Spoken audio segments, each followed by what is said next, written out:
It is, I think, as we all sense, historic to have you here with us today as the Governor General of Canada after your decades of service as a leader of the Indigenous people, not only in Canada, but also across the Arctic. So let me encourage the audience to raise your hands and put a question, and while they are thinking about it, let me ask you this question. When you became the first person in the world of your origins to become what I call the head of state of Canada, although I know King Charles is sort of formally in that position,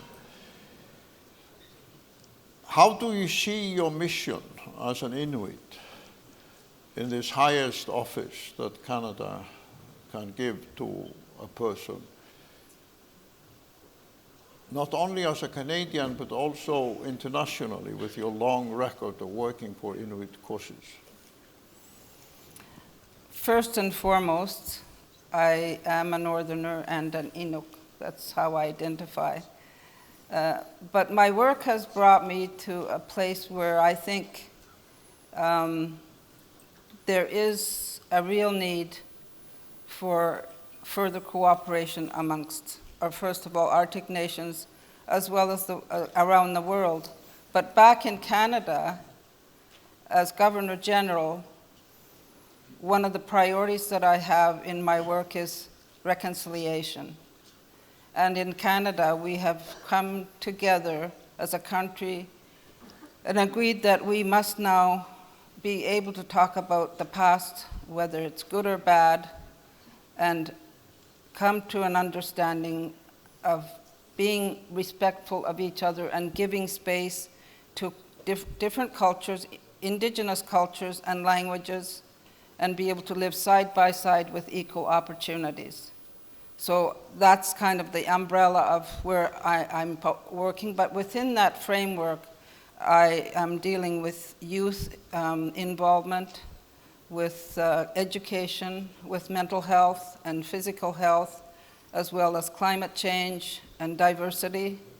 I think I might have missed one, but the underlying the theme of reconciliation, we have to be able to talk about all these issues.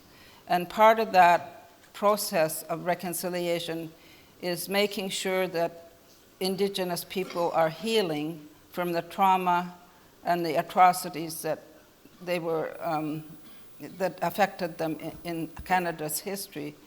And I think the country is very much ready for that.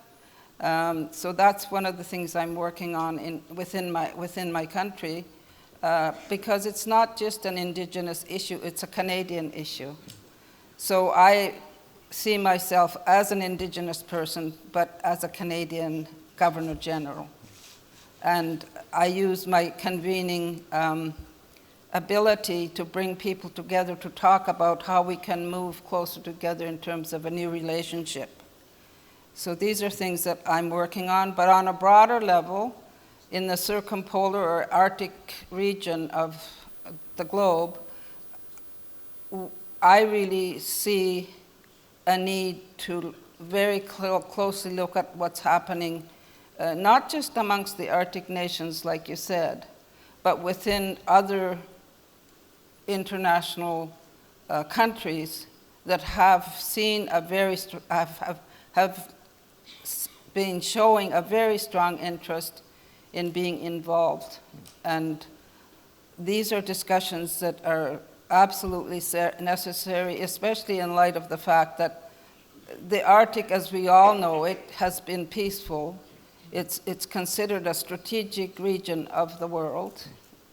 And if we want to keep it like that, then we have to come together and discuss how we can be in that place. But with the war against Ukraine, I think the strategic nature of the circumpolar region has come into the fore, and there have been more discussions about what is going to be happening in the Arctic region. So I see a real need to continue those discussions in a more, maybe in a more cohesive way, I know the Arctic Council is paused, but my feeling is that even though the Arctic Council is paused, the 7 countries that are still keenly interested in working together should find a way of doing that and being able to move forward on the very important work that the Arctic Council has done over the last, 25, 30 years. Well, thank you very much for that. Our time is kind of running out. Let me tell you, yes, there's a hand there in the middle of the hall.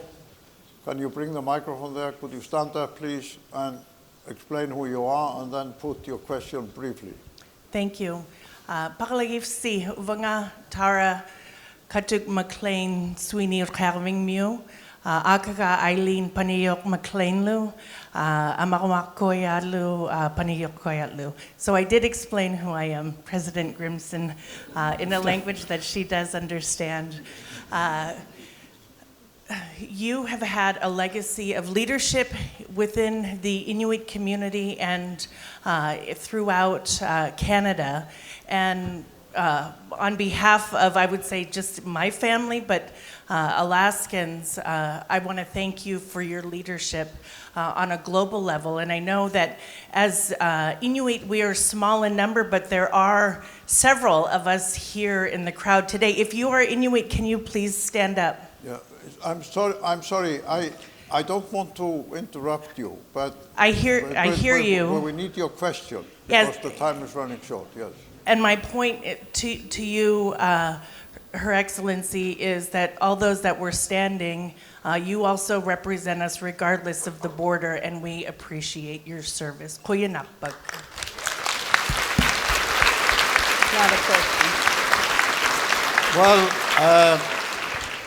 there's one question, and the time has already finished. We'll take that one question. Ngay Mary, Natasha Alakarelak from Iqaluit Nunavut, representing Inuit youth of the Rikartani region. I want to ask you, with your years of experience, trailblazing and using your voice, if you can give words of advice to Inuit youth on how to assert yourself in these discussions, in these spaces, and how you can deeper engage Inuit youth into discussions around Arctic policy. Okay, so 2 things. I think first and foremost, I can use myself as an example.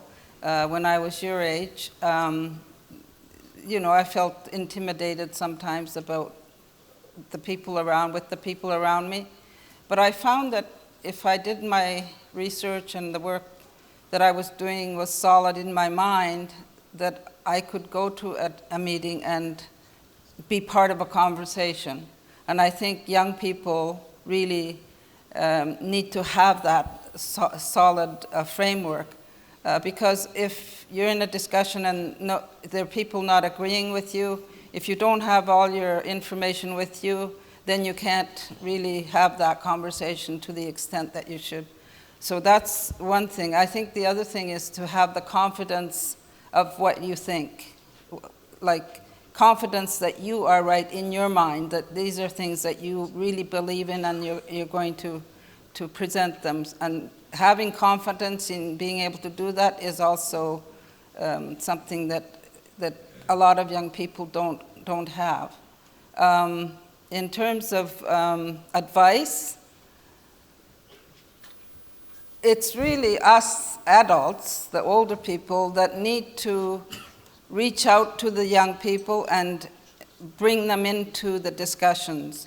Because I think young people, at least in Canada's north, have always been set aside and are told that they should go and talk to the youth organization rather than including them in the discussion that the adults are having.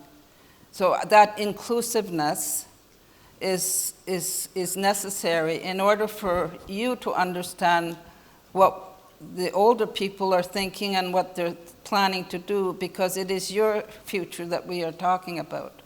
So I think that's really important. Well, thank you very much, Governor General, for your message. Thank you.